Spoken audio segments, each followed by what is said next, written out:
It's time, guys, to review Lost here on Fog Entertainment, and it is season two. It's not just Lost as a whole; it's season two.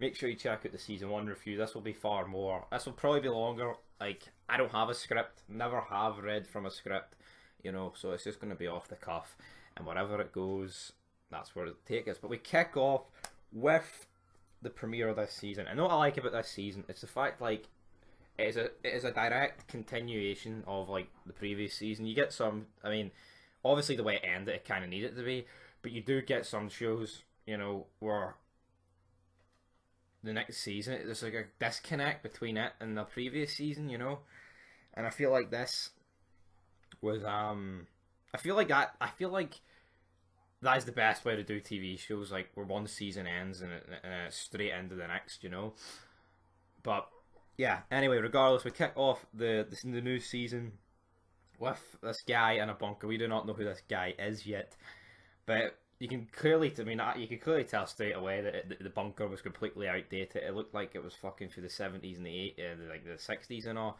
It was kind of weird. It was like, what's going on here? But then you can kind of quickly put two and two together that this must be some guy that's living in this bunker and he's been here for quite a while, But then obviously he hears the explosion go off and shit like that, and then boom. He's also injected himself with stuff which gets revealed later towards the end of the season what that stuff was all about, but in reality it doesn't really matter all that much. But in this episode, the first one, we basically get a bunch of flashbacks with Jack and his wife and how he fixed her.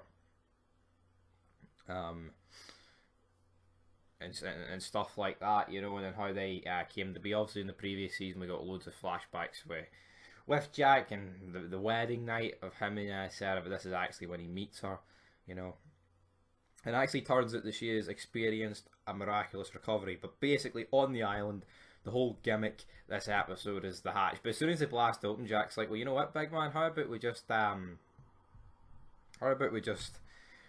go back to the morning and then we'll deal with this. But obviously they do go back. But then John's like, well, you know what, mate, I actually want to find out what's in that. Like, it's not like Jack was just doing it as in like, let's just wait till the morning, it'll be easy, we can see what's happening. Jack just clearly doesn't want anything to fucking do with the hatch. And what I like about this, it's the fact that you've got these when they finally do go down and shit, and then they're confronted at gunpoint and stuff like that. It carries in like over the next couple of episodes. Like you see Kate's perspective of going down into the hatch, you see John's perspective, you see Jack's, and I like that because it's all tying in. Like even though it is like 3 episodes worth, it is really well done. Meanwhile, though, my favorite stuff about the start of this season is like Sawyer and Michael surviving on the raft. I don't know. I just thought that was really good scenes, man. You seen Sawyer having to rip the bullet out of his own arm, which for me that was pretty fucking badass. Like, I mean, anyone that can rip a bullet out of their fucking bullet wound is fucking near god near god tier. For me, like, and it was such a struggle between these two. Like, obviously they're both at each other's throats. Like, Michael saying like, "Oh, you only did it to save yourself," and stuff like this. This was definitely more in season two. But yeah, back to the stuff in the hatch. When Jack does go down, he's confronted at gunpoint, and also Locke, John's being held essentially at gunpoint, and it's discovered that the guy's doing it is a guy he met in a flashback when he was running up a stadium, and it turns out this guy is Desmond. And we don't really get too much known about this guy like at the start of the season. It's definitely more towards the end we get more about him, but he basically reveals that he had like a partner here and he has to push this button every 108 minutes. And that's what I like about this season. Like, the mystery's still there. Like, even though like they found a massive portion of what's going on in this hatch, but you can clearly tell that there's a lot more going on than what it seems. Then here, obviously, we do get like how they took down Desmond, and then they managed to get him at gunpoint, and that's where he basically explains all that. But then, basically, he decides to leave after he thinks it's fucking too late and shit like that, And then he obviously thinks, oh, they've been sent. But that's what gets me. I get it. Like, you could argue from a point of view, he just wanted to go, right? But if he truly believed at this stage that fuck this, pressing this button was the end all be all, then why would he run and have his faith in complete and utter strangers that they would be pressing this button that potentially, you know, saves the world, you know? But anyway, meanwhile, Jen has also disappeared at this stage. And we basically see Sawyer and Michael manage to bring down a shark. I don't know what sort of shark it was, but man, they were lucky. And then we also get during episode 2 here. I mean, it's this is a season review, right? It's kind of going to be all over the place, but we'll get there in the end. Claire also finds like one of Charlie's statues of the Virgin Mary, which doesn't really have an impact earlier on in the season, but towards the mid part, then that is when it begins to have a bit more of an impact, brother. But then episode 3, basically at the end of episode 2 is when the group, well, I say the group, you get Sawyer, Michael and Jen, they get basically kidnapped by these people. Michelle Rodriguez is here, which I had no idea she was in this show, but it turns out she's just been put down into the fucking, like, the trap with them to get the gun, to see what threats they are and stuff like that. But then they quickly realise that these three aren't the others. And that's another thing I'll be critical of. Like, I get it, it's a mystery, right? But, like, see when they're talking about the others and shit like that, why can't they just fucking speak in English like, oh, the others? I mean, why can't you just say, there's these people on this island that are like fucking hillbillies, you know? I mean, explain it a bit, but I get it, it's a mystery, so they want to keep it under wraps for like reveals later on in the hang. Like, obviously, because we have an episode 11, skip my head here, but that's when they get confronted, right? Now, obviously, if Michelle Rodriguez turns around and says, oh, there's about 40 of them, then that when Jack tries to call the guy's bluff and he's like, I think there's only like 2 of yous out here, and then he quickly realises, alright then, there isn't just 2 of yous out here. But you know, obviously if she reveals in episode 3 that, oh, hold on here, we've actually got fucking, you know, there's hundreds of them out here and they're kidnapping us, you know, like this, that, and the third. But basically, these groups come together, essentially. Well, I mean, Sawyer, Michael, and Jen. But it actually surprised me, like, how like well Sawyer kept up with his injuries. Eventually, in a few episodes' time, that's when like he starts fucking going to absolute shit. But we meet a few other characters, Mr. Echo, who absolutely just annihilated these three when they arrived. Like, I get it, Sawyer was kind of done, Michael was fatigued, and Jen isn't exactly the fucking, he's had his hands tied behind his back. But Mr. Echo, I mean, he just lays the smack down. Like, I mean, there is no you know, two ways about that. He absolutely fucking batters them. Then in the hatch, Hugo is basically left in charge of the food, which he hates because obviously he's a bit of a fat bastard, and it kind of ties into his lottery win when he was with his pal who's in Breaking Bad. He's the cop. I can't remember the guy's fucking full pound of the blue stuff. That guy. That's the guy he's with here. Meanwhile, though, Claire discovers that the bottle that was on the raft where all their messages are in that, so basically obviously assuming that they're dead at this stage. But even though this episode was centered around Hurley, you know, which is kind of stupid. Like, you've got all this stuff going on, but we're going to focus quite a bit around him eating food. I did like the fact this is when you find out a lot more about Sawyer, Michael, and Jen, and well, you know, not particularly them, but I mean the captors here. Michelle Rodriguez's character, Ana Luisa, or whatever the fuck, man. Yeah, you call her. But then basically, Michael, once they're going, discovers that the others are this side of the island or something, and Libby basically lets him know that, and he sets off on his own. Mr. Echo then tells Ana Lucia that he's going to go after Michael, and then Jen basically decides to do that as well. But during all this, we basically got Sawyer and all leading them to their camp. I think, was it a 2-day trip or something, or was it a 1-day trip? And during all this, also Sun lost our wedding ring. We also get a few flashbacks. I don't know if it's this episode. See, I'm not reviewing it episode by episode. It is kind of hard to keep track, especially when it's 24 fucking episodes, right? But I think around this time, you also get loads of flashbacks with like Sun and Jen, how Jen took the job, and then how Sun was supposed to go with this other guy, but then he ended up moving to America, and it turns out that he actually taught her English, which is a bit insane. And then also later on in the season, it's revealed that Jen, Sun, is pregnant, despite the fact that it was made out that she was basically infertile, couldn't have kids. But it turns out that was actually Sun. And then she's like, I have not been with another man. And then Jen buys that, but I know the look when she hugged him was like, see that guy was teaching me English? He was teaching me a bit more than English, brother. I mean, that was the sort of look, that was the sort of fucking look, man, that was going on there. Michael goes after the others, but eventually they end up returning. Sawyer is in the middle of talking to Anna Louise here, and he basically says, I don't give a damn about Michael and his kid Walt. And then Michael returns like, happy to see you too, man. Like that's what I think's so great about the Sawyer character. Like, he does obviously care about these people, but he pretends to be like the fucking cold-hearted badass, and also the fact literally every situation he gets one-upped in. Like, even here, he gets beat up by Anna Louise, and she got the gun took off him. You know, any other scene, he gets shot. You know, any other scene where in the poker game later on the season, he gets beat. Any scene where he's in a fight, he always ends up getting his ass kicked. Even though, like, I mean, he's not like a weakling. It's just he always kind of just gets shafted.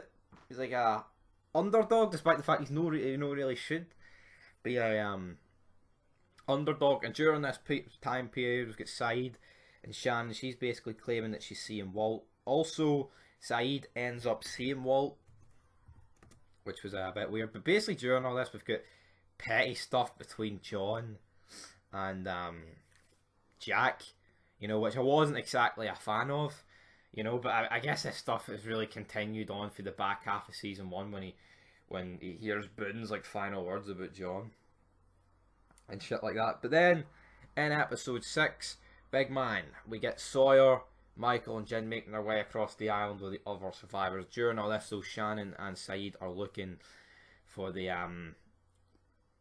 they're essentially looking for Walt here with big Vincent. But Vincent, how many times are they going to play the card like where Vincent runs off? You know, that's what gets me. Sawyer, though, his wound basically becomes life-threatening, so they have to carry him across the island. During all this, though, one of the women disappear. I cannot remember her fucking name. It's no Libby, it's no Anna Lucia, so it's basically some jobber. And yeah, a lot of the tail section survivors are fucking, like, a lot of them have disappeared, which we see in later episodes. But I liked this episode ends, they basically think the others are chasing them. It's like a rainstorm, but Shannon then comes through, and Anna Louisa, with the one bullet left in the gun, shoots Shannon, and then Saeed runs over and he's like, what have you done, you sick fuck? Then in the next episode is basically just an entire flashback episode of what happened to the other people. Well, essentially not the other people, but Anna Luisa's group, and basically how the others were trying to kidnap them. So obviously on the other side of the island, that's right beside where you know, the others must have been stationed, because it's obviously about the same time when they had to travel across the island and shit. And then we see that in later seasons. But basically we see them trying to kidnap the strongest here. Echo, I mean, stupid fucking mistake in trying to I mean, sending 2 skinny wee fucking hillbilly bastards that probably haven't had a meal in 6 weeks, you know, to fucking kidnap a guy the size of Echo. Like, nah, not exactly thought out here. We also meet Bernard, so it turns out he's alive. Well, I say we meet Bernard, we meet him loads of episodes ago. This is where we see how he survived and shit. Obviously that's Rose's husband. Stuff like that. But yeah, we basically see how these survive. We get introduced to a few characters like Goodwin, but then it turns out that Goodwin is in fact one of the others. They initially thought it was this other guy they held in their wee like prison, so to speak, but Goodwin then kills him. And then yeah, Goodwin is that guy. Anna Lucia kills him here. I mean, you could argue it's a wee bit unrealistic that this guy is getting killed by Anna Lucia, but I think it was well done the way it was done. It wasn't like she completely over fucking powered him, but I know some people would probably complain about that, but he ends up getting impaled. Also throughout this time we basically discover that Anna Lucia, I mean, she was talking to Jack before they got on the plane. Oh, we're going to have that drink, brother. But obviously, like, when we first seen it, was it the first episode? I can't remember when we actually seen the flashback with her and Jack, but she talked about she was on the tail section, so you automatically assumed that she had just died. But see, I said this back in my Jesus TV reviews that when Rose said that the tail survivors probably think that they're dead. I mean, look how big the fucking island is. It was completely not outside the question. Like this, the tail part of the plane landed at the other side of the island. Like initially, when I first started watching this, the island did not seem that big. You know, to me, it seemed like it could have been like a day's walk, like for literally one side to the other and like any other way between. But it seems a lot bigger than that. You know, because I know like there has been loads of times where they've been walking to the others, or like they've been walking between camps and shit, and has took like a day or two. But you feel like the island is a lot bigger than that. You know. So yeah, I never thought the tail section were all dead, but I mean essentially by this point they are all dead. You know, but yeah, so this was a good flashback episode here, and then this is when shit hits the fan. We get more flashbacks with Ana Lucia. Here, she ends up killing the guy that shot her. The reason why she didn't identify him was so she could kill herself, because, big mind, she was pregnant and she lost a baby. Obviously, Side's pissed here. But yeah, our leadership is being questioned here, just like it was in the police force, but now this time, well, it wasn't really our leadership in the police force, just our motives and shit like that. But here she's being questioned by a group which they're not particularly happy about. Then after this, you could argue it dies down a bit, because like the tension between like these two new, well, the new group and these ones kind of dies, because like they kind of just make peace with Ana Lucia. But obviously she's kind of like blacklisted because, oh, she killed Shannon, you know. But then in episode 9 we get the whole what did Kate do? It turns out she just killed her abusive stepfather, but it turns out that's actually her father. Then she meets with her who she thought was her dad, and then he's like, I'm sorry I lied to you, I know you could kill him but I couldn't. The guy says he's not a killer despite the fact he's in the army, you know, and he was in quite a few Side's flashbacks, you know, and also the Kelvin guy was in quite a few Side's flashbacks, and he appears at the end of the season. But even though like the main story slows down here a bit, it does, like, the flashbacks are actually very important, because actually discovering what Kate did to start this series of being on the run constantly, you know, it makes sense. Also, she's seeing a horse, which basically made her escape the fucking, what's his name? The sheriff guy, the fucking marshal on the plane. So a horse basically helps her escape there, and then her and Sawyer meet the horse in the jungle, and then she's like, "Oh, you're haunting me through Sawyer, big man." Says McMahon. Meanwhile, though, Locke and Echo make an interesting discovery. But the film, however, it was cut up and shit, but Echo found at the other side of the island. But then, like, it's discovered later on that the Kelvin guy had a partner who shot himself in the face with a shotgun, but he's the guy that edited the film. But, see, it's a wee bit confusing there. Like, why the fuck would he edit the film and leave it half... It's just like a bit of a clusterfuck, isn't it? It's like... Like, obviously then we find out about the whole, oh, there was a viewing room to watch over these people, so, like, it is, like, some sort of experiment, but what was the part the thing was even missing out? I mean, it was fucking, how many episodes ago? Was that 15? Basically, the part it was missing out, it did not really matter all that much, if I can remember correctly. You know, but... well, but during all this, Michael is on the computer, and he's ending up talking with Walt, and obviously him talking to Walt is going to send him off on another fucking mad one, because obviously you would, man. Your son, big man.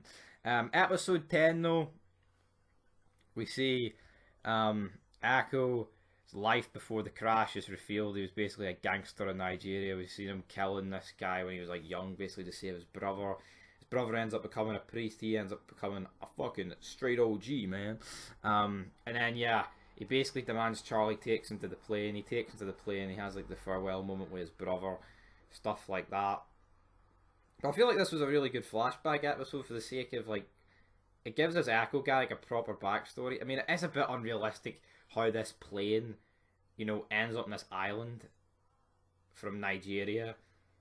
And this is like in the South Pacific, but I mean, it's not like the characters don't fucking play up on that. Like, Charlie's like, how the fuck does this even happen? But obviously, because the island's mysterious, stuff like this works. You know, it's supposed to be unrealistic. Like, how the fuck can all these pieces be brought together? Sort of thing. Claire though discovers the contents in it, so she's pissed, and stuff like that. Well, Locke gets a bit pissed in a few episodes more time, but yeah. So it was good here seeing what happened with Echo, so to speak. But then boom, in episode 11, this is where shit hits the fan, because Michael basically knocked out Locke, and then he locks Jack in the hing, and he basically runs after Walt. Sawyer then decides he wants to go as well, but obviously his is, I mean, Sawyer, like, you're portrayed, obviously I've talked about earlier on, but it's portrayed to seem like Sawyer's in it for himself, but I'm not saying the guy doesn't want to go get revenge, but he obviously, I mean, he was there on the raft, you know. And obviously with the language barrier with Jen, he's like the only one who kind of knows what it feels like for Michael. Like, I'm not saying Jen can't really explain it to the others, but I feel like Sawyer could, you know. So yeah, these ones head after Michael, but yeah, Jen wants to join the search party, but Son's like, no. I mean, I felt like if Jen wanted to go, why the fuck couldn't he go? You know, but it's in this episode where we quickly. I like this episode. I feel like this was like not the end of it, but I feel like it was the end of the golden period for the show so far. We've already talked about this, but I feel like from when like the raft launched at like season 1, and you know they got the hatch open and stuff, and all those explosions, bang bang, good night. I think for what episode was that? I was like episode 20 to this period. I feel like it's the period I watched like the most non-stop. I probably watched like 15 episodes in a day. And I feel like when you do stuff like that, it's because it's like fucking good. Like, there wasn't after an episode I was like, oh fuck, I cannot be arsed watching anymore. You know, I was just continually wanting to watch more. But here they get confronted by the others. Jack, like I said earlier, calls the guy's bluff, but it turns out there is more of them. They also use Kate as leverage here. We find out later that Michael ended up did getting captured, and he was actually privy to a lot of this. But he was told if he spoke or made a noise, he'd have been motherfucking murdered, big man. So that was not good. But yeah, they had to get all their guns took off them. Sawyer says, "We're not done, Hefe," or whatever the fuck he called him. I can't remember what he called him. Something like Hillbilly Joe or something. But yeah, so yeah, Jack, John, and Sawyer have to head back. And like, again, it's like there's just like more petty stuff here between Jack and John that continues. It'll probably just continue this fucking show goes off. I was going to say go off till it ends, or one of them die if they both die. But after this episode, I feel like this is where this season goes downhill. I mean, I wouldn't particularly say. I think it just gets. I mean, no pun intended, but I feel like it just gets a bit lost. In this middle part, because in episode 12, like, you've literally got the end of episode 11, like Jack, like they return to camp, and Jack says to Anna Louise is like, because we're going to build an army, you know, like threatening to build an army to go after, you know, the others. And you're thinking, fuck, right, I'm not expecting the next episode to be like they're going to go all out war with these others. I mean, I didn't expect an all out war, right? But you just feel like with something like that, it ends like that. Like the next episode will be hang, but I just didn't like this episode. I feel like this is by far and away the worst episode so far, because, right, first of all, it's flashbacks with Charlie. It's basically his brother who just is like, his drug addiction's getting worse, and then he basically decides to go to Sydney, but turns out he sold the piano that Charlie got as a kid at Christmas in order to fund that, in order to go to rehab.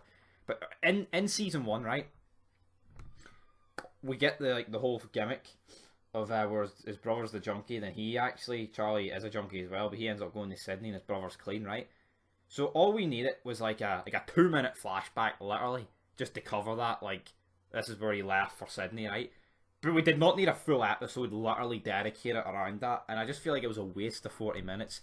And then we've got Charlie having these dreams to believe that Claire's baby's in danger. John tells him to stay away, like, after the fucking second time. He doesn't. Then at the end of the episode, John basically punches him.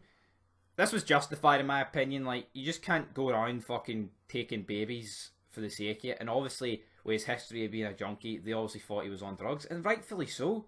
You know, rightfully so. The way the stuff he's doing here is not normal.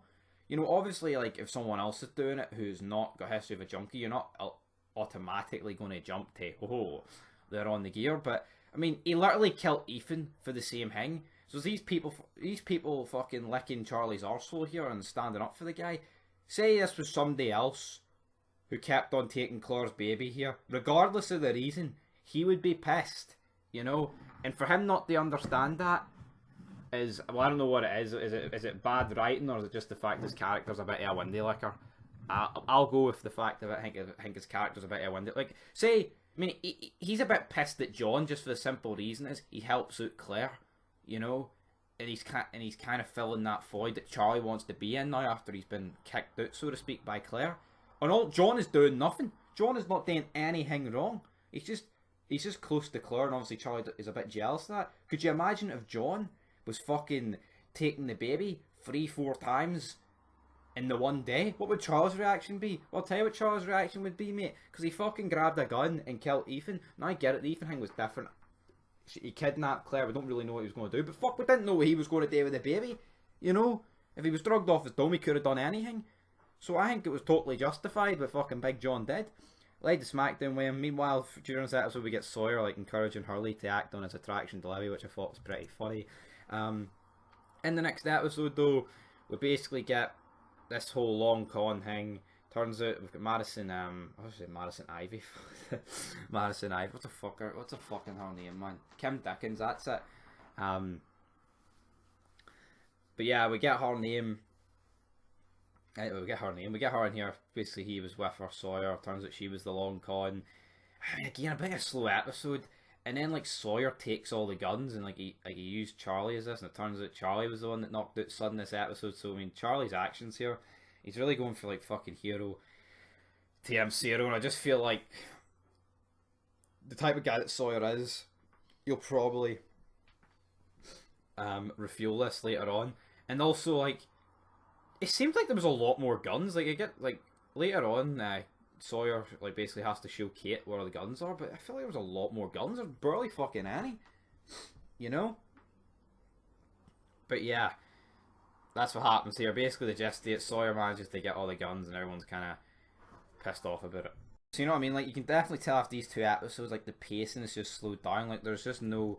Like, obviously here, like oh, we want the guns to build an army. And then it's also like, oh, I'm keeping Sawyer and John and fucking Kate out of the loop here. You want to build an army and you're not using these people. I mean, at least at the end of the season, when Michael only wants specific people, because it was so obvious he had a list for the others, you know?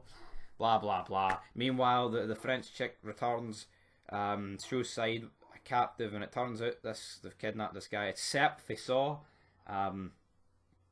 It's like, hello, Sepp. Or is it called you around the Gordon? Around the hospital, Sepp. There's a slow coursing poison through your veins. Anyway, yep, that's enough jigsaw for me, but... Sawyer basically kills a tree frog this episode, but not particularly, I'm not going to fucking mark it about it. Yeah, but they kidnap this guy, Sides, like, torturing him. It was definitely the right... This guy was just a fucking loony bin. I mean, maybe if I hadn't seen Saw, I could have maybe believed more that this guy was just there, but, like, even though, like, his cover story backs up, you know, like, how hard is it for these others just to be like, right, if you do get captured, we'll use this cover story, you know? I mean, it's not even that fucking hard. Like, I get it. Like, then it does make it practically impossible for them to trust other people, but, like, you know, I don't know. It's just like I would never believe this guy, but Jack ends up stopping Side for like doing too much damage. But this is basically what the next few episodes are centered around this guy. We also get Claire, Kate, and the French woman basically going back through Claire's like flashbacks. We get loads of stuff with Ethan. They're in this like lab, so to speak, and then they discover this bunker where they were. But it's weird because this lab, it's like, there's not much in it. It's just like a hatch in the ground. And then like a few wee rooms, but there's nowhere else to go. Like, they did say like an escape hatch on it, so I don't know if they jumped in there and it took them on a magical ride to the next fucking hatch, right? Because we do discover there's quite a few more hatches here, but Claire's worried about Aaron's mysterious illness here, because obviously there's a sickness on the island, which I think it's just all fucking in the mind. to be honest. But yeah, it was cool discovering another hang. Meanwhile, though, Jack and Locke basically continue to keep the prisoner a secret from the rest of the survivors. But it really begs like, why wouldn't you tell like other people in the group? And this is in the next episode, though. This is where Sun is revealed to basically she's pregnant. Then we get Ana Lucia, Saeed, and who else was it? Was it Charlie? Was it Charlie? They basically go out in search of the balloon that the guy said he came here on his wife. Turns out they end up discovering it. So the story was true, and he said his wife was buried beside it, and she was. But we find out later on that the name that he's using was actually the ID of this other guy who it looks like they've killed and buried. They're obviously just for the sake of the cover story. Because I mean, this guy probably thought, fuck it, if they go there and find a grave, and you know, this balloon, they'll never dig it up. I don't think they would have digged it up. But the fact like Saeed is like a proper interrogator. They were never. I mean, maybe Ana Lucia because she's a cop as well. But I just feel like, especially with Saeed, he was never gonna not check the grave here just to double check. You know. I guess about that stage. But during this was going down, the hatch basically takes a life of its own. John does a he tries to crawl under it and gets his leg impaled. But then Big Henry basically frees him, and then that basically gets him to gain the trust of John. But then during all this is when Saeed no returned, and basically, see you, Big Henry, mate, you are one of the others. Then we get the next episode, which is called Dave. The guys for Californication in here, very different show, but yes, it's another Hurley flash. But I didn't really like this one, to be honest. Like, it's basically him getting over his eating disorder. He looked like he was about to jump off a cliff, but turns out the Dave guy, it was on his head, you know. So, I mean, it was kind of just like the Charlie episode, but instead of drugs, it was food. You get me? Also, we've got during this episode, we've got the aftermath of the Henry Gayle guy basically admitting to all this, but the guy is just, I just don't know how they trusted him. You know, and it's like, even when he was trying to work like John and Jack against each other, and these two were just fucking eating it up like it was a hot Sunday dinner. You know, it's just like, mate, maybe if you get your heads out of your arses, you'll fucking figure stuff out. You know, and then also you get like the stuff with like Kate when they're in that hang, and she finds the glue in the beard. It's clearly all work. You know, it's like, right, I've finished the season, obviously, because I'm doing a season 2 review, right? But it's quite clear that these people, the others, are like, they work for this Dharma and the hillbilly thing. It's just a cover up, you know. And that is it. But then Kate doesn't reveal none of this until they go after the others. Like, why didn't she reveal this when they get back? It's as if this group just don't communicate whatsoever with each other. You know, and it's not like what she fucking discovers here is completely out of order, and she can't fucking say it or else 10 million people is going to get wiped off the face of this earth, brother. But yeah, Hurley, does he get over his eating disorder? Who knows? Again, a bit of a pointless episode, but yeah. We also see Libby in the mental asylum here, which is a bit stupid. Like, she's here, right? We also see her in Desmond's flashback. Turns out the boat he has is her husband's, which is like, right, I get this. I like the fact that all these characters have like a bit of a connection and a past with each other, you know? And I like that sort of stuff, like where they knew each other, like they had interactions before, like they are on this island and shit, but they didn't know who each other were and shit. I like stuff like that. I like the fact Desmond's boat, like he arrives back at the island and Livy's dead and it's her boat, but no one has any idea about that, and it's kind of like a cool kind of gimmick, so to speak. But I just feel like it's almost a bit too forced. You know, like the island, I doubt the island has any power in forcing all these people who've had like the slightest bit of connection fucking 20 years ago to all meet in this island, you know. I can accept all these fucking planes, etc, etc, and all these items and all this stuff being dragged to the island, you know. But, and that's another thing, like this Nigerian plane crashing, was that another victim of the alarm going off after the 108 minutes? But then how close was the Nigerian plane? Like, surely if that plane was getting dragged to fucking Africa, half the world would have already been dragged. You know, I don't know, man, but that was a quick episode 18. Fuck, I don't know how long this fed's going to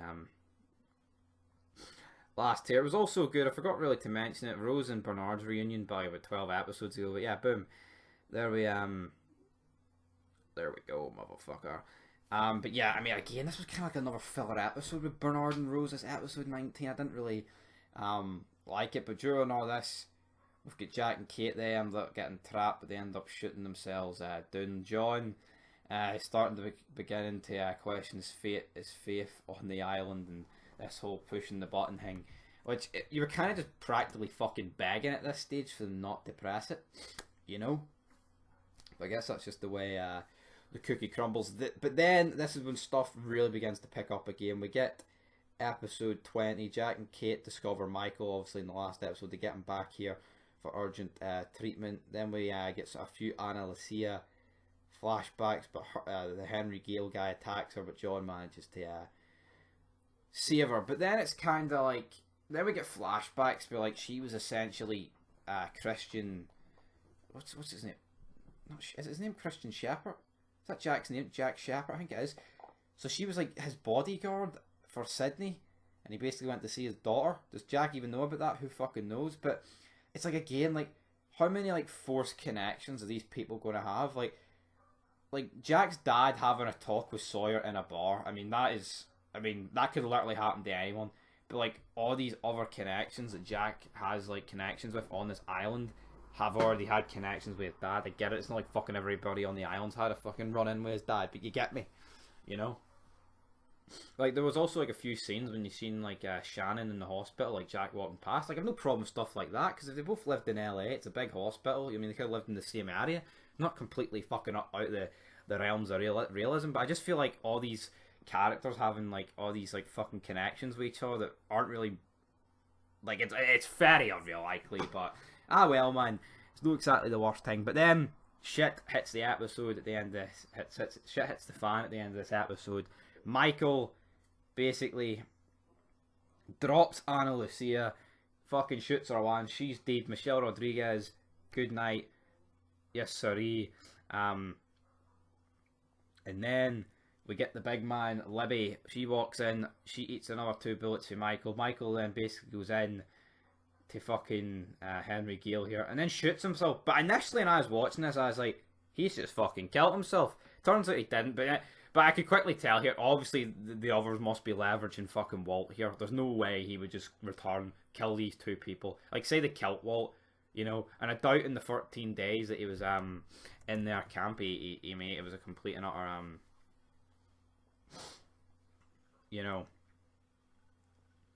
heel turn. But basically during the next episode, they're all getting patched up. Libby dies. Her last words were Michael, but then they're like, oh, he's okay, but no one really bats an eyelid there, which is a bit weird in my opinion. But then, yeah, the next episode is just a question mark. So yeah, Michael's tracks are covered here, but during all this we've got Mr. Echo and Locke going here. He's got dreams about his brother leading him somewhere.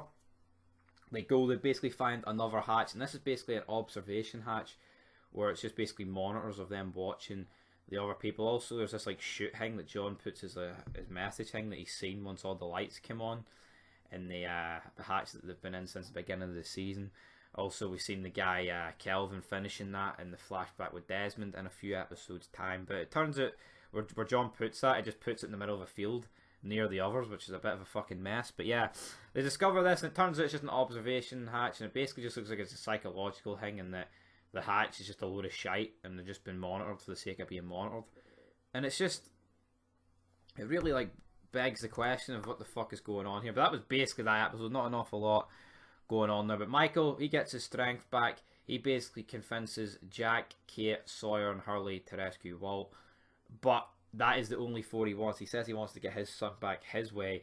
Sawyer, though, gives the gun to Saeed, and he's like, you're fucking coming with us. But then Michael starts talking to Saeed, basically talks him with it. Then Saeed then goes to Jack and basically says about the whole thing. He's like, Michael has been compromised. And this is when we have the funeral for a few people. We've got them all talking. Hurley initially didn't want to go on this fucking thing for Walt, but then he basically obviously goes in. He's like, I want revenge, motherfucker, so that's good.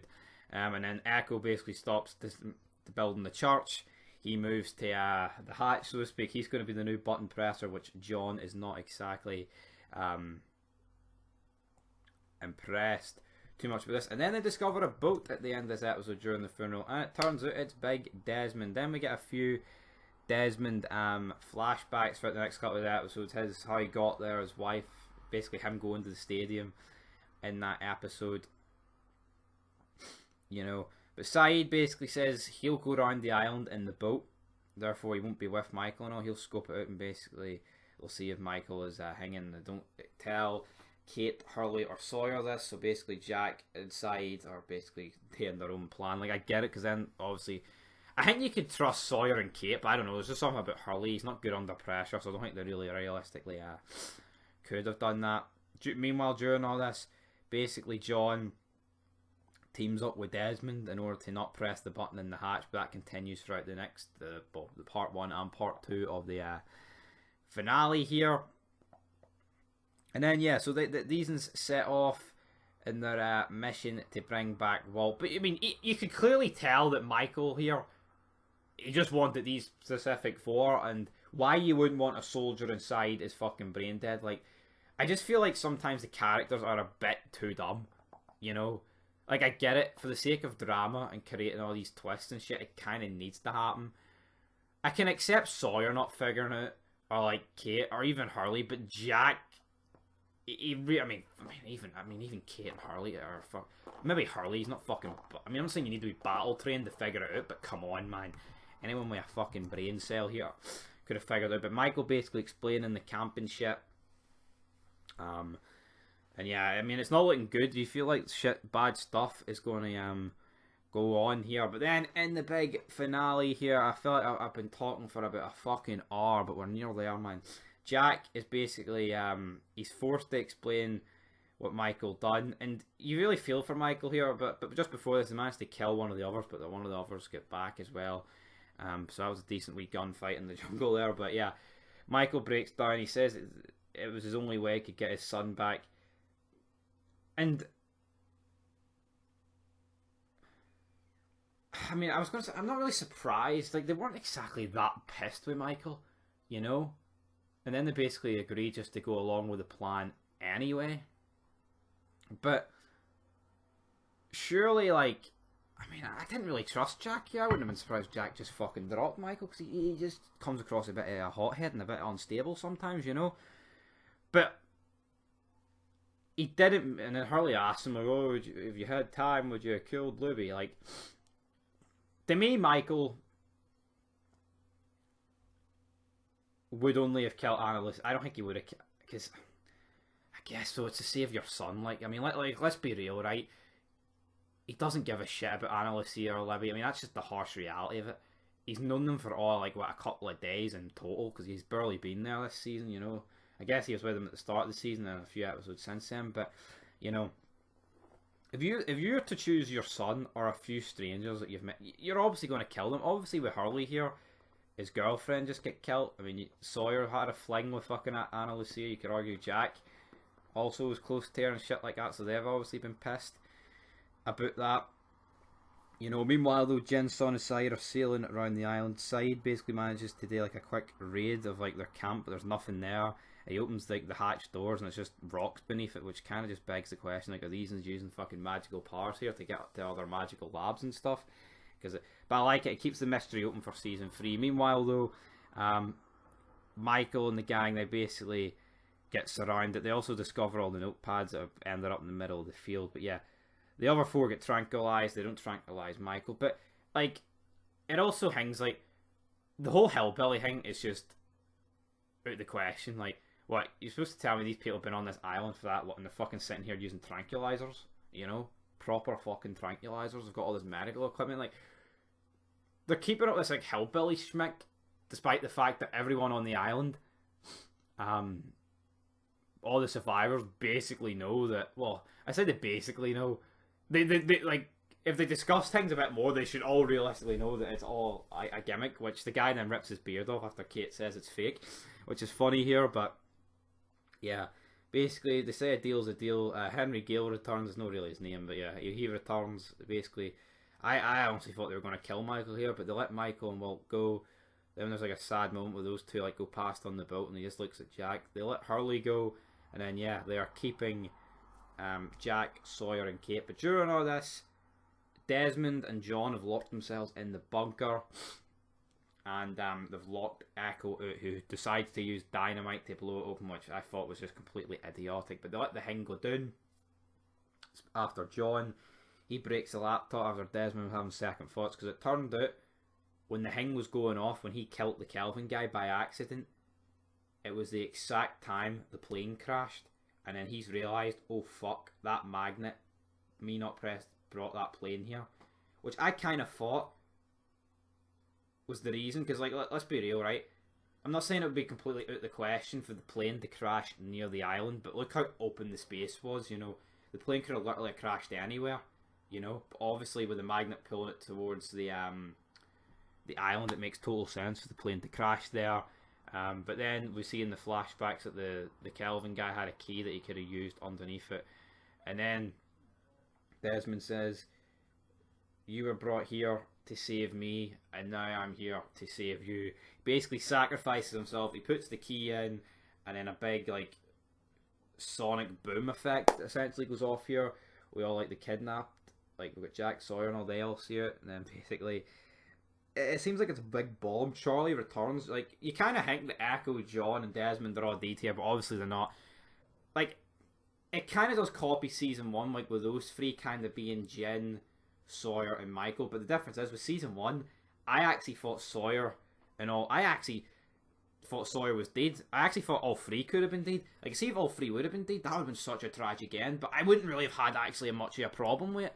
Even though I think all three characters are great, I feel like it would have been like one of those just fucking horrendous tragic ends, but it would have been so sad, but it would have been such like good in a way. You know, it definitely would have been up there in TV history, but I've got no problem with them keeping those three alive. But yeah, here it's kind of similar with that, you know. So yeah, that goes off.